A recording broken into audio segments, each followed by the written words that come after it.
नमस्कार, मी नेहा. आरआरसी नेटवर्कच्या लेटेस्ट बातमीपत्रात आपले स्वागत. अशा आहेत आजच्या हेडलाईन्स. हेडलाईन्स प्रायोजक आरआरसी ब्रॉडबँड, अकोल्यातील सर्वात स्वस्त आणि वेगवान कनेक्शन. पुराच्या पाण्यात जीवघेणे धाडस टाळण्याची गरज. शेतकऱ्यांना वाचवण्यासाठी बचाव पथकाच्या साहसाचे कौतुक. पुरवठा विभाग धान्य विकणाऱ्यांच्या शिधापत्रिका रद्द करणार. राशन माफियांवर बोगस स्वस्त धान्य दुकानदारांना अभय कोणाचे. डाबकी रोड रुंदीकरणाची कडू गोडी. दुकानदार त्रस्त, नागरिक हैराण. बांधकाम विभागाचे दुर्लक्षाने जनता संतप्त. भौरत नाल्याच्या पुरापेक्षा ते खड्डे अधिक जीवघेणे. लोकप्रतिनिधींबरोबर प्रशासनाचे झोपेचे सोंग. महाराष्ट्रात मनसे शिवसेनेच्या युतीची चर्चा जोरात. कोण असेल मोठा भाऊ, काय म्हणतात अकोलेकर. आता सविस्तर बातम्या. पैनगंगा नदीच्या पुरात 7 तासापासून अडकून पडलेल्या 2 शेतकऱ्यांना वाचवण्यासाठी प्रशासनाला आपत्कालीन पथकाची मदत घ्यावी लागली. आपत्कालीन पथकाच्या सदस्यांनी आपला जीव धोक्यात घालून या दोन्ही शेतकऱ्यांना सुखरूप बाहेर काढीत त्यांचा जीव वाचविला. पैनगंगा नदीचे विस्तीर्ण पात्र, त्यातच नदीला आलेला प्रचंड पूर, पुरात अडकलेल्या 2 शेतकऱ्यांचा जीव वाचवण्याचा संघर्ष, नदी काठावर जमलेली गावकऱ्यांची गर्दी, दोन्ही शेतकऱ्यांचा जीव वाचवण्यासाठी प्रशासनाची तगमग, या सर्वांचा अनुभव रिसोड तालुक्यातील पेडगावात पाहावयास मिळाला. रिसोड तालुक्यातील पेडगाव निवासी शेतकरी मदन ज्ञानोबा मोरे हे आपल्या शेतातील सोलर पंप बंद करण्यासाठी गेले होते. परंतु अचानकच वैनगंगा नदीला आलेल्या पुराचा शेतीला वेढा बसला. चारही बाजूने पाण्याचा प्रवाह वाढल्याने ते शेतातच अडकून बसले. त्यांना वाचविण्यासाठी गावातील अक्षय अंभोरे नामक युवक गेला असता तो सुद्धा तिथेच अडकून पडला. ही वार्ता गावात पसरताच नदीकाठी सर्व गावकरी गोळा झाले.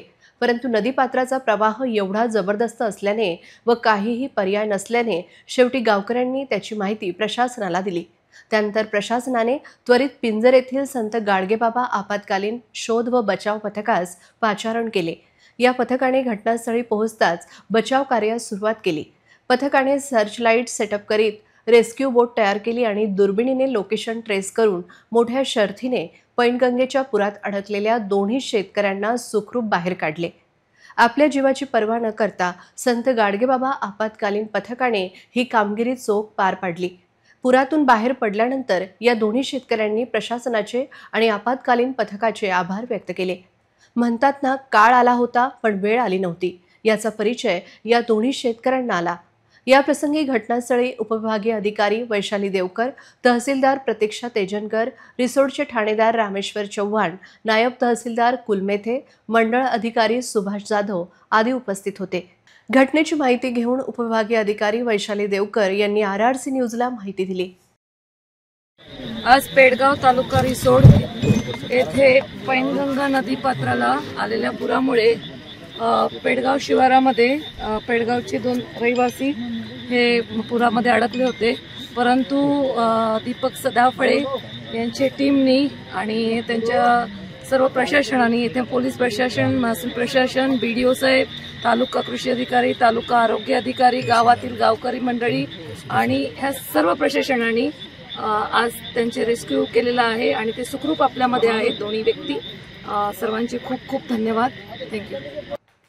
राष्ट्रीय अन्न सुरक्षा योजनेअंतर्गत पात्र शिधापत्रिका धारकांना दरमहा स्वस्त धान्य दुकानामार्फत मोफत धान्य वाटप केले जाते. मात्र अनेक लाभार्थी मिळालेले धान्य विकत असल्याची गंभीर बाब समोर आली आहे. आता जे नागरिक हे धान्य विकतील त्यांचे राशन कार्ड रद्द करण्याचा इशारा पुरवठा विभागाने दिला आहे. यावर्षी मान्सूनमध्ये अतिवृष्टी आणि पूरस्थितीची शक्यता लक्षात घेता धान्याच्या पुरवठ्यात अडथळे येऊ नयेत म्हणून शासकीय आदेशानुसार जून, जुलै आणि ऑगस्ट या 3 महिन्यांचे धान्य जून महिन्यातच वितरित केले जात आहे.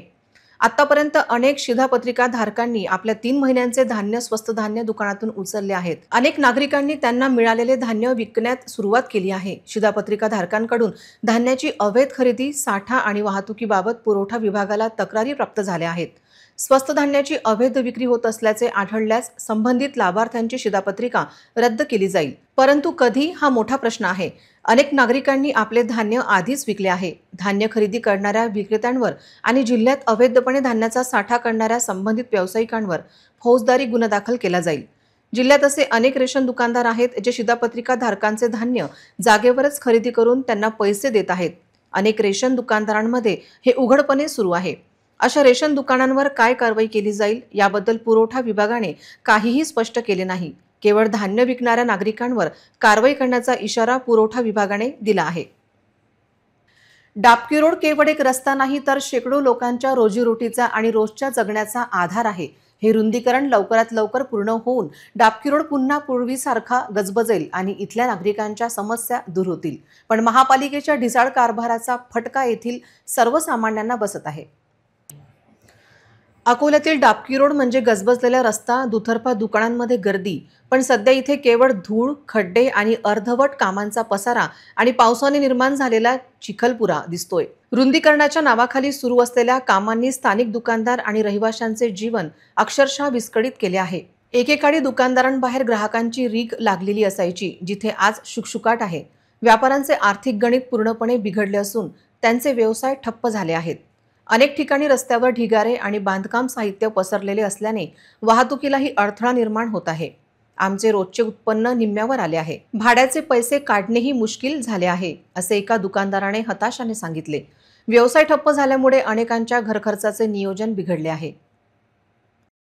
आमच्या कॅमेरा पर्सननी आत्ताच तुम्हाला डाबकी रोडची अवस्था दाखवलेली आहे की जी प्रशासनाने महानगरपालिकेने काम हाती घेतलेलं आहे डाबकी रोडच्या रुंदीकरणाचं. पण त्या मार्गाचं काम अजूनही अद्याप मार्गी लागलेलं नाही आहे आणि पावसाळ्याची स्टार्टिंग झालेली आहे. पहिलाच पाऊस इतका बहारदार पडलेला आहे की डाबकी रोडचा भवरद नाला आणि डाबकी रोडची एकंदरीत रोड रुंदीकरणाचं काम जे त्यांनी अधुरं ठेवलेलं आहे त्याच्यामध्ये पाणी अगदी तुडुंब भरलेलं आहे. काही नागरिक आपल्यासोबत जुळलेले आहेत. चालू आहे आणि खूप त्रास होत आहे. रस्त्यावर लोकांना चालता नाही येत आहे आणि एकदम स्लो काम चालू आहे. जती काम बनायला पाहिजे ततीने बनत आहे. आणि आता पुढे काम करायचं होतं. पहिले रस्ते बनायचे होते तर नाल्या खोदून ठेवलेल्या आहेत. पुढे ती जण गाड्या घेऊन पडलेल्या आहेत रस्त्यावर आणि रोज त्रास होता पब्लिकला. दुकानाची ऐशी तैशी झालेली आहे. लोकांचे धंदे एकदम डीम पडलेले आहेत. खाण्यापिण्याचं आहे हे पूर्ण भरलेलं आहे इथं. आणि त्याच्यानंतर पूर्ण भारी पाणी पण नाही जाऊन राहिलं. 50% धंद्यावर फरक पडला. जिथं 1000 रुपये गल्ला येत होता तिथं 300-400 येऊन राहिला. म्हणजे मीच नाही आहे प्रत्येकाचे. कारण या दुकानवाल्याला तुम्ही विचारा पाहत आहे समस्या. चांगला परिणाम आहे. 3 महिन्यापासून काम चालू आहे. त्या नाल्या खोदल्या काही हरकत नाही. रोड नंतर केला चालेल पण नालीचं तरी पूर्ण व्हायला पाहिजे. आम्ही याच्या पाट्या आणून ठेवल्या स्वतःच्या पैशानं. त्यांना आम्ही फक्त त्याच्यावर माल टाकून द्या एवढं म्हटलं तरी ते काही करायला तयार नाही. आता म्हणून शेवटी आम्ही पण कंटाळलो. गेलं तर आम्हालाच भीती वाटते. पण धंदा केल्याशी चालत नाही. आमचा कच्चा धंदा आहे दुधा दह्याचा. हा रोजच्या रोज ज्याचा सेल करावा लागतो. हा ठेवणीचा माल नाही आहे. पण आता म्हणून कोणाला म्हणायचं असा विचार आहे आमचा. तुमच्या या सगळ्या प्रश्नांची दखल RRC मार्फत नागरिकांपर्यंत किंवा महानगरपालिकेपर्यंत नक्कीच पोहोचणार आहे आणि याची दखल RRC न्यूजने नक्कीच घेतलेली आहे. धन्यवाद. जरूर याची दखल घ्याल. स्थानिक नागरिकांच्या समस्येमध्येही मोठ्या प्रमाणात वाढ झाली आहे. खड्डे आणि अर्धवट कामांमुळे अपघात वाढले आहेत. नागरिकांना जीव मुठीत घेऊन प्रवास करावा लागतोय. डाबकी रोड रुंदीकरणाचे काम जलद गतीने होण्याची तीव्र गरज नागरिक व्यक्त करत आहेत. पावसाळ्यात पाण्याचा निचरा व्यवस्थित न झाल्यास गंभीर परिस्थिती निर्माण होण्याची भीती व्यक्त केली जात आहे. या सर्व परिस्थितीला महापालिकेच्या बांधकाम विभागाचे दुर्लक्ष कारणीभूत असल्याचा आरोप नागरिक करत आहेत. कामाच्या नियोजनाचा अभाव, कंत्राटदारांवर योग्य नियंत्रण नसणे आणि कामाची संथ गती यामुळे डाबकी रोडवर एक प्रकारचे अराजक निर्माण झाले आहे. भरपूर वेळ झाला गिरायकीच नाही आहे ना. गिरायकी एकदम कमी झाली. अर्ध्यापेक्षा बी जास्त कमी झाली करते. हो तर आम्ही सांगितलं बी. आम्ही मोर्चा बी काढला होता. मंचामध्ये गेलो होतो पण त्यांना काही लक्ष दिलं नाही आमच्याकडे. हा तर मेंबरला बी आम्ही फोन केला. आपल्या जे शेडगे आहे की नाही त्यांना बी फोन केला. त्यांनी मी काही सांगितलं नाही की आम्ही बाहेर गावले आहो, मी येऊ शकत नाही आहे. ते आम्हाला असं कसं बी असं उडाउडी उत्तर देऊन देतात ते. मग आम्ही आमच्या कामात धरल्याच्या आम्ही मग तिकडे काही लक्ष देत नाहीये. पण मग तुमची गिराईकीवर असर पडून राहिला ना, गेले तुमचे गिऱ्हाईक? ना मग सांगितलं ना मी त्यांना की आमच्या गिऱ्हाईकावर असर म्हणजे भरपूर अर्ध्यापेक्षा बी जास्त आमचा असर झाला ना. आम्ही मोर्चा काढलेला होता, त्याच्यात नेल्यानंतर त्याने आम्हाला आश्वासन दिलं पण काहीच नाही. पाट्या आणल्या आम्ही रस्ता करायसाठी, काही त्याचा इफेक्ट नाही. गिऱ्हाईकावर परिणाम झालेला आहे. 15,000 रुपये भाडं आहे आणि मजुरी निघून नाही राहिलेली आहे. काही धंदे पाणी नाही आहे. हे खोदल्याच्या आणि गिऱ्हाईक काही येऊन नाही राहिलेला आहे. आणि पाटल्या दिल्यानंतर त्यांनी आम्हाला चार्ट दिलेली आहे. मी ज्या दुकानासमोर, ज्या शॉप समोर म्हणा उभी आहे, तिथे अक्षरशः यांचं मालकांचं जे साड्यांचं दुकान आहे त्याचं रेटच 15,000 आहे आणि स्वतःच्या स्वखर्चाने यांनी इथे पाट्या आणल्या आहेत की निदान गिराईकांना ये जायला त्रास होऊ नये. तरीसुद्धा प्रशासन नागरिकांकडे लक्ष देत नाही असं नागरिकांचं म्हणणं आहे, डापकीरोड वासियांचं म्हणणं आहे. मी नेहा पाटील, कॅमेरा पर्सन पवन इंगडे सोबत, RRC न्यूज, अकोला. गुरुवारी रात्री डापकी ते भौरत येथील नाल्यावरचा पूर पाहिल्यावर हा रस्ता किती जीवघेणा आहे याची जाणीव होते, पण त्या पुराच्या पाण्यापेक्षा रस्त्यावरील खड्डे हे अधिकच जीवघेणे ठरत असल्याची ओरड या मार्गावरील संतप्त वाहन चालकांनी व्यक्त केली आहे. गुरुवारी झालेल्या पावसामुळे डापकी रोड ते भौरत मार्गावरील नाला दुथडी भरून वाहत होता. रात्रीच्या अंधारात पाण्याचा प्रवाह अधिक धोकादायक बनत असतानाही अनेक दुचाकीस्वार आणि वाहन चालक आपला जीव धोक्यात घालून या पाण्यावरून प्रवास करताना दिसत आहेत. या वाहन चालकांना या नाल्यावर, या रस्त्यावरचा खड्ड्यांचा अंदाज येत नव्हता. काल मी 2 फूट पाण्यामध्ये गाडी घेऊन गेलो, त्यामधून या गड्ड्यामध्ये गाडी माझी कुदली. त्यामुळे कसा मी पडता वाचलो आणि रोज माझं जाणं येणं आहे, सकाळी आणि संध्याकाळी 7-8 वाजेपर्यंत माझं जाणं येणं आहे. त्यामुळे याच्याकडे कसं आहे, शासनाने थोडं लक्ष द्यावं. थोडं तात्पुरती का होईना पण नागरिकांची अशी इच्छा आहे की निदान पावसाळ्यापुरती तरी तुम्ही थोडं इथे लक्ष द्यावं आणि नेहमीसाठी हा पूल दुरुस्त करावा, अशी नागरिकांच्या संतप्त प्रतिक्रिया आहेत. या नाल्यांवर कोणतीही सुरक्षिततेची व्यवस्था नसल्याने हा मार्ग सध्या अत्यंत धोकादायक बनला आहे. स्थानिक प्रशासनाकडून या ठिकाणी कोणतीही तात्पुरती वाहतूक नियंत्रणाची व्यवस्था जसे की बॅरिकेड्स किंवा वाहतूक पोलीस लावण्यात येत नाही. रात्रीच्या पुराचे पाणी ओसरल्यावर या रस्त्यावरील खड्डे हे जीवघेणे असून या मार्गावरचा प्रवास असुरक्षित असाच आहे. जनतेच्या भावना तीव्र असून लोकप्रतिनिधींचे मात्र या समस्येकडे सोयीस्कर दुर्लक्ष अधोरेखित होत आहे. भौरत नाल्याचा धोका, नागरिक जीव मुठीत घेऊन करतायत या पुलावरून प्रवास. इथे बरेच थोडेसे नागरिक माझ्याशी जुळलेले आहेत आणि त्यांच्या काही प्रतिक्रिया आपण बघूया की भौरत नाल्यावरून ये जा करताना इथली समस्या काय असते. नागरिकांना खूप जीव मुठीत घेऊन हा प्रवास करावा लागते. एकंदरीत रोडची अवस्था पण तुम्ही बघून घ्या. आणि माझ्या उजव्या साईडला नाला आहे भौरतचा आणि त्याच्यावरनं जीव मुठीत घेऊन नागरिक प्रवास करतात. एक नागरिक आपल्याशी जुळलेले आहेत. कोणी लक्ष देत नाही, कोणीच नाही. इथं हे खड्डे पडलेले आहेत, हे खड्डे पडलेले आहेत आणि याची खोलीकरण करायचं आहे याचं पुलाचं, आणि खोलीकरण कोणी करत नाही, कोणी लक्ष देत नाही. इकडे कुठं अटकलेलं असलं कचरा वगैरे हे कोणी काढत नाही. गड्डे पडलेले आहेत, येणाऱ्या जाणाऱ्याला एवढी तकलीफ आहे याच्यावरती की याचं असं कोणी विचारही करू शकत नाही. प्रशासन कोणी फिरून पाहत नाही. आले तर फक्त वरच्यावर पाहतात, खाली कोणी पाहत नाही. याचे इथं 3 हे बुजलेले आहेत, 3 पिल्लर आणि एकाच पिल्लरच्या खालून इथून पाणी चालू आहे. इथं कोणी लक्ष देत नाही, काहीच नाही, कोणीच नाही येत. होते ना इथं बरेच जण, इथं मागच्या वेळेस काही वर्ष अगोदर तिथं ट्रक पलटी झालेले आहेत, बरेच जण इथून वाहून गेलेले आहेत. इथं आता हे पूल इथं खचणं चालू झालं, इथून हे इथून असं पाणी खाली हे झालं आहे. इथं एक वेळा याचं खोलीकरण केलं ना, थोडं रुंदीकरण केलं ना तर जरा सगळ्याला व्यवस्थित होईल, म्हणजे याच्या वरतून पाणी जाणार नाही. हे कसं आहे तर सर्व खालून भुजलेलं आहे ना, याच्यानं हे सर्व पाणी आता वरूनच चालू आहे. येणाऱ्या जाणाऱ्याला तकलीफ आहे याची. आणि हे गड्डे कोणी बोजवत नाही. हे येतात रोडवाले, तेवढ्या पुरतं फक्त काहीतरी गड्डे पाहणी करतात आणि निघून चालल्या. अशी होते की बिलकुल ते असं हाताने निघून जाते पूर्ण. काही डागडुगली चांगली होत नाही, तिच्यावरली काहीच नाही होत. नागरिकांच्या प्रतिक्रिया तुम्ही बघितल्यात की भौरत नाल्यावरील हा जो पूल आहे, या पुलावरून अक्षरशः रहदारी करणाऱ्यांची, नागरिकांची समस्या खूप जास्ती आहे आणि पुलाचं रुंदीकरण फार कमी आहे. नागरिकांचं असं म्हणणं आहे की याची जर थोडी या पुलाचं रुंदीकरण जर तुम्ही थोडं मार्गी लावलं तर येण्या जाणाऱ्यांना, प्रवास करणाऱ्यांना सोयीचं होईल. इथे खूप मोठी हानी होता वाचू शकते जर प्रशासनाने या भौरत नाल्यावरती, या पुलावरती जर लक्ष दिलं तर इथली खूप मोठी हानी होण्यापासून वाचू शकते. मी नेहा पाटील, कॅमेरा पर्सन पवन इंगडे सोबत, RRC news, Akola. Dapki road police स्टेशनच्या मागच्या भागाकडे महापालिकेचे दुर्लक्ष अधोरेखित होत आहे. या भागात घंटागाडी येत नाही. मोकाट कुत्र्यांचा मोठा त्रास आहे आणि मुख्य म्हणजे सडलेला भाजीपाला आणि लोकांच्या घरचा कचरा या परिसरात उघड्यावर फेकण्यात येतो. पाहूया जुन्या शहरातील भकास भागाचा ग्राउंड रिपोर्ट. महापालिका हद्दीत सर्वाधिक वस्ती असलेला भाग जुने शहराचा आहे, पण या जुन्या शहराकडे लोकप्रतिनिधींचे दुर्लक्ष आहे. इतकेच काय तर महापालिका या भागातून टॅक्स वसूल करते, पण सोयी सुविधा देण्यात काटकसर करत असल्याचा आरोप नागरिकांनी लावला आहे. नाले सफाई होत नाही, कचरा घंटागाडी येत नाही. रमेश चौक आणि शिवाजीनगर भागातील 8 गल्ल्यांचा कचरा हा समोर उघड्यावर फेकला जातो. त्यामुळे या भागात आरोग्याची समस्या वाढली आहे. रस्त्यावर मोकाट कुत्रे असो की जनावरे यांचा कायम वावर या भागात असतो. या समस्यांनी या भागातील नागरिक त्रस्त असताना जुने शहरातील भाजी बाजाराचा कचरा येथे फेकला जातो. तो उचलला जात नाही अशी ओरड आहे. या भागातील साठलेला कचरा पाहता महापालिकेचे स्वतःचे आणि कंत्राटदारांचे ट्रॅक्टर काय किराणा आणण्यासाठी वापरले जातात काय असा प्रश्न विचारला जात आहे.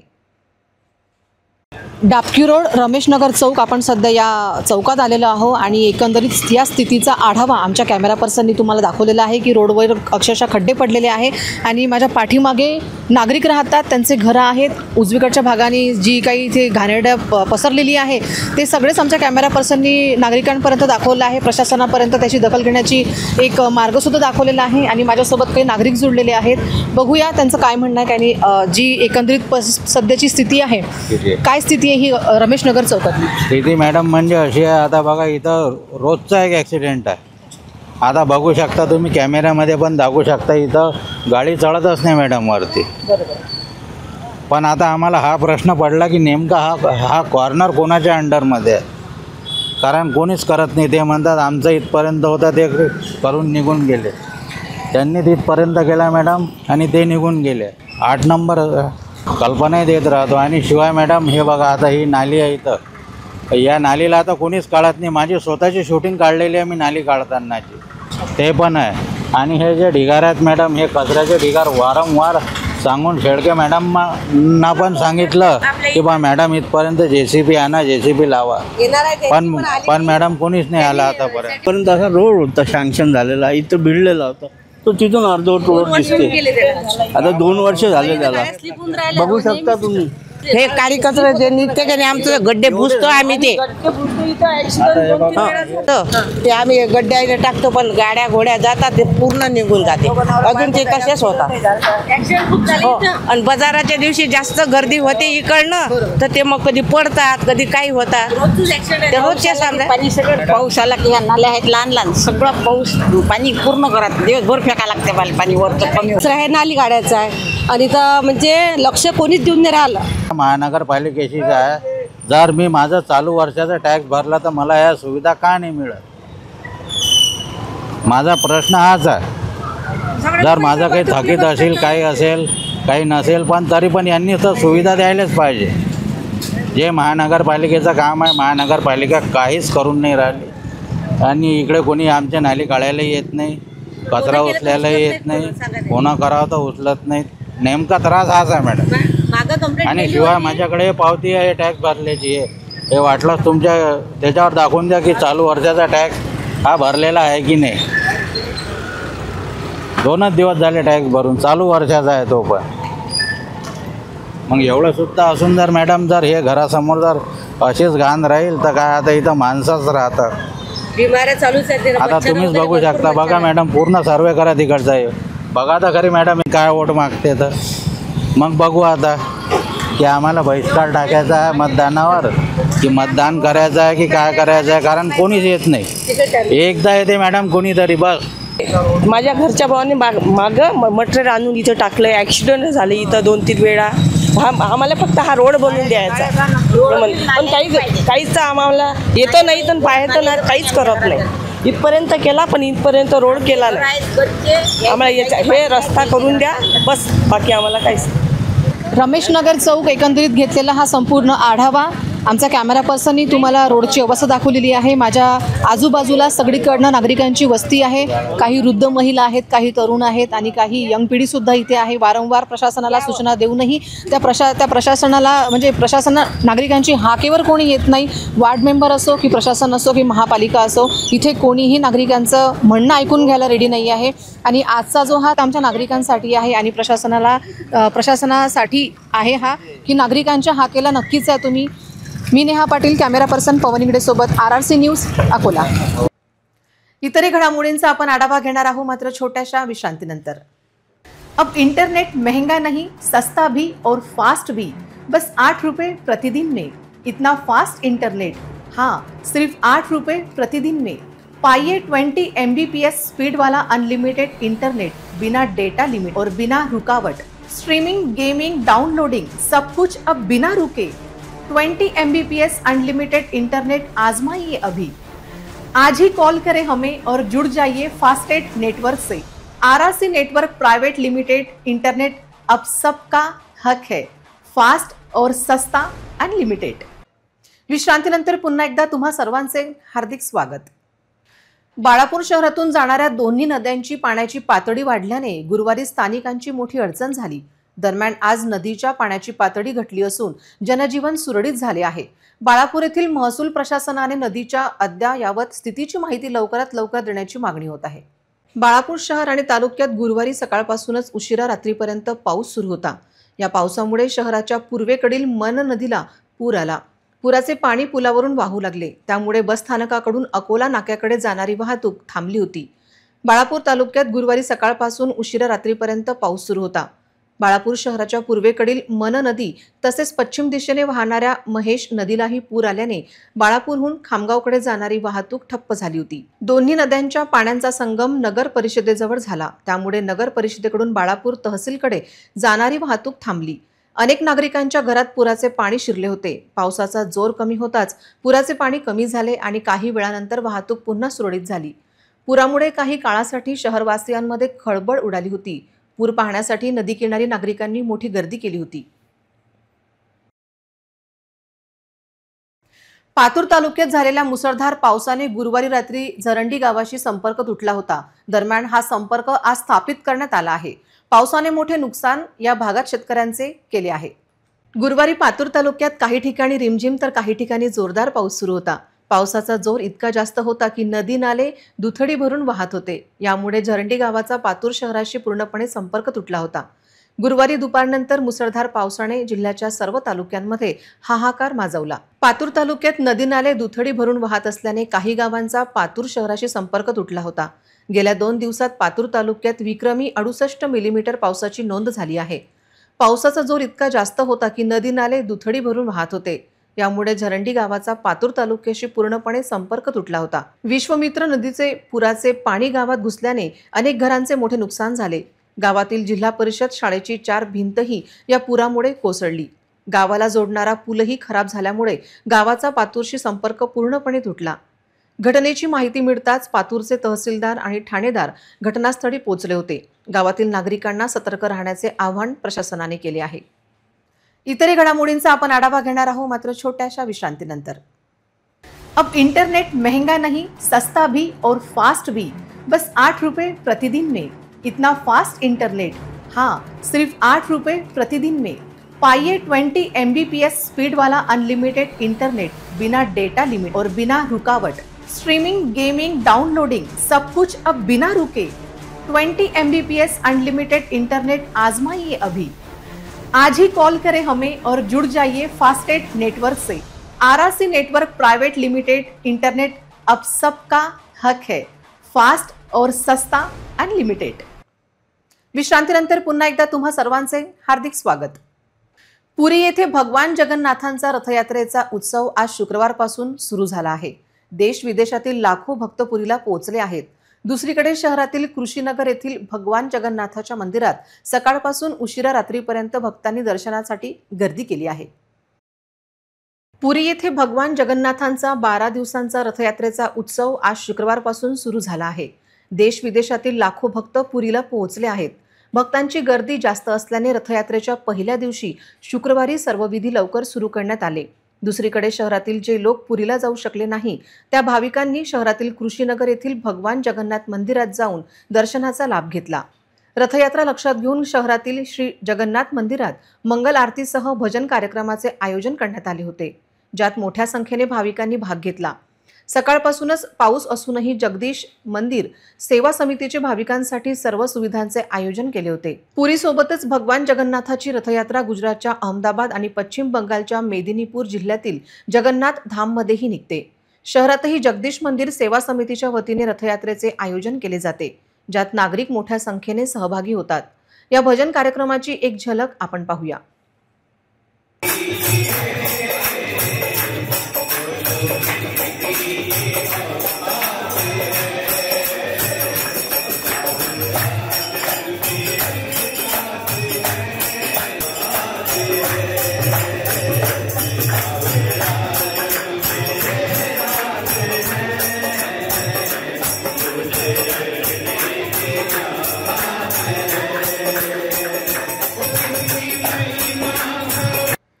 पुढील महिन्यात हिंदी सक्तीवर 2 ठाकरे बंधूंचा मुंबई एकत्रित मोर्चा निघणार आहे. पण या मुद्द्यावरून ठाकरे बंधू एकत्र येण्याची चर्चा राजकीय वर्तुळात आहे. ही चर्चा होताना इतर राजकीय पक्षाबद्दलची नाराजी समोर आली असून अकोलेकरांनी या विषयावर वादळी मते मांडली आहे.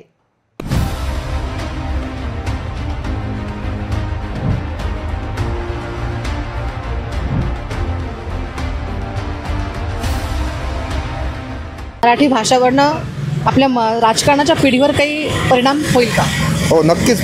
मराठी भाषेचंच राजकारण राज ठाकरे आणि उद्धव ठाकरे आतापर्यंत करत आलेले आहे आणि तोच त्यांचा राजकारणाचा मुद्दा आहे. आणि त्याच्यावरून ते जर एकत्र आले तर राजकीय परिणामावर नक्कीच फरक होणार आहे. कारण की मराठी भाषेचा मुद्दा, मराठी भाषेसाठी मुंबईमध्ये काय वाद होतात, मराठी भाषेवरच तर सर्व मुंबईचं राजकारण चालू आहे. म्हणून दोघं भाऊ जर एकत्र आले तर नक्कीच मनसे व शिवसेनेच्या युतीमध्ये नक्कीच उद्धव ठाकरे मोठे भाऊ आहेत. कारण की त्यांचा सोफिस्टिकेटेड स्वभाव, त्यांचं सोफिस्टिकेटेड बोलणं आणि सर्व लोकांना घेऊन सोबत चालण्याची आजची ज्यांची ट्रेजेडी, त्याच्यामुळे नक्कीच मोठे भाऊ उद्धव ठाकरे आहेत. युती जर झाली या दोघं भावांची तर 100% इफेक्ट होणार. कारण की बराचसा वर्ग जो उद्धव ठाकरेचा ज्यांना स्वभाव आवडून राहिला, त्यांचं उद्धव ठाकरेची भाषा पटून राहिली, उद्धव ठाकरेचं पुढचं भविष्यातलं राजकारण समजून राहिलं तर नक्कीच त्याचा परिणाम होणार आहे. माझं म्हणणं असं आहे की दोघं भाऊ एकत्र यायला पाहिजे. कारण की राजकारणामध्ये उतरासाठी दोघं भाऊ खूप अर्जंट आहे याच्यामध्ये आता, म्हणजे महत्त्वाचं आहे. आणि दोघं भाऊ जर आले तर नक्कीच जिल्हा परिषद पंचायत समितीमध्ये आघाडी. मोठा भाऊ कोण असेल? उद्धव ठाकरे. मराठी भाषेविषय आहे की फक्त मराठी भाषेवर या इथल्या महाराष्ट्रातल्या सरकारनं, म्हणजे BJPचं सरकार असेल किंवा मनसे असतील किंवा उद्धव ठाकरेंचा गट असेल, यांनी फक्त राजकारणच केलं आहे. आणि ओरिजिनल मराठी भाषा जर पाहायची असेल तर या आमच्या ग्रामीण भागात जाऊन जिल्हा परिषद शाळेची काय दुर्नीय व्यवस्था आहे याच्यावर पण मराठी भाषा म्हणून आपण एक लक्ष ठेवण्याची गरज आहे. नक्की हे तर होणारच आहे. कारण की त्यांच्या दोन्ही मुलांसाठी ते दोघं जण जर एकत्र येत असतील, आदित्य ठाकरेसाठी उद्धव ठाकरे एकत्र येत असतील आणि राज ठाकरे हे त्यांच्या मुलासाठी हे एकत्र नक्की त्यांच्या पुढच्या भविष्याच्या राजकारणासाठी दोघंही नक्की एकत्र येण्याचे प्रयत्न आहे. सध्या तर मराठीचा मुद्दा हा त्यांच्या स्वतःपुरताच आहे. कारण की येणाऱ्या मुंबई महानगरपालिका आहे, महाराष्ट्रातल्या महानगरपालिका आहेत, यांना यांच्या डोळ्यासमोर ठेवून यांनी त्यांचं स्वतःचं राजकारण सेफ करण्यासाठीच यांनी हा मुद्दा निवडलेला आहे. आणि मराठीचा मुद्दा आताच नाही आहे, भरपूर दिवसापासून चालू आहे. कारण याच्या अगोदर त्यांनी केलेल्या जे गोष्टी होत्या हे त्यांनी फक्त मराठीचा मुद्दा आता नवीन आणून राजकारणासाठीच त्यांच्यासाठीच सध्या हे करत आहेत. पण हा मुद्दा घेतल्यापेक्षा जर बाळासाहेब आंबेडकरनं जो UM विषयी जो मुद्दा जो घेतलेला आहे त्याच्यावर जे कोर्टानं जो ॲक्सेप्ट घेतलेला आहे ते कितपत योग्य आहे. जर मीडियावाल्यांनी जर तो जर प्रश्न जर उपस्थित केला तर हे योग्य होईल. हे जर राज ठाकरे काय म्हणतात, उद्धव ठाकरे काय, याच्याबद्दल जर बोलण्यापेक्षा बाळासाहेब काय बोल मुद्दा घेतला म्हणजे फुकट त्यांना कशाला आम्ही कोऑपरेट करायचं. आम्ही वंचितवाले आहोत. आम्ही तर बाळासाहेबालाच म्हणेल ना. बाळासाहेबांचं जे ध्येय धोरण आहे, जे UMच्या संदर्भात बाळासाहेबांचा जो प्रश्न उचलला त्या प्रश्नावर जर मीडियानं जर उचललं तर बरं होईल. पुन्हा एक नजर टाकूया आजच्या प्रमुख घडामोडींवर. हेडलाईन्स प्रायोजक RRC ब्रॉडबँड, अकोल्यातील सर्वात स्वस्त आणि वेगवान कनेक्शन. पुराच्या पाण्यात जीवघेणे धाडस टाळण्याची गरज. शेतकऱ्यांना वाचवण्यासाठी बचाव पथकाच्या साहसाचे कौतुक. पुरवठा विभाग धान्य विकणाऱ्यांच्या शिधापत्रिका रद्द करणार. राशन माफियांवर बोगस स्वस्त धान्य दुकानदारांना अभय कोणाचे. डाबकी रोड रुंदीकरणाची कडू गोडी. दुकानदार त्रस्त, नागरिक हैराण. बांधकाम विभागाचे दुर्लक्षाने जनता संतप्त. भौरत नाल्याच्या पुरापेक्षा ते खड्डे अधिक जीवघेणे. लोकप्रतिनिधींबरोबर प्रशासनाचे झोपेचे सोंग. महाराष्ट्रात मनसे शिवसेनेच्या युतीची चर्चा जोरात. कोण असेल मोठा भाऊ, काय म्हणतात अकोलेकर. बातम्यांसाठी तुम्ही पाहत रहा RRC news. 2,30,000 दर्शकांनी RRC digital Akola हे यूट्यूब चॅनल सबस्क्राईब केले आहे. तेव्हा तुम्ही कसली वाट पाहत आहात? तुम्ही पण सबस्क्राईब करा आणि बेल आयकॉन क्लिक करत RRCच्या बातम्या निरंतर पहा. तुमच्या मोबाईलवर नोटिफिकेशन मिळवण्यासाठी सबस्क्राईब करा RRCचे हे यूट्यूब चॅनल. लाईक आणि फॉरवर्ड करा RRC डिजिटल अकोलाचे हे न्यूज बुलेटिन. पुन्हा भेटूया लेटेस्ट बातम्यांसह नवीन बातमीपत्रात. तोवर नमस्कार.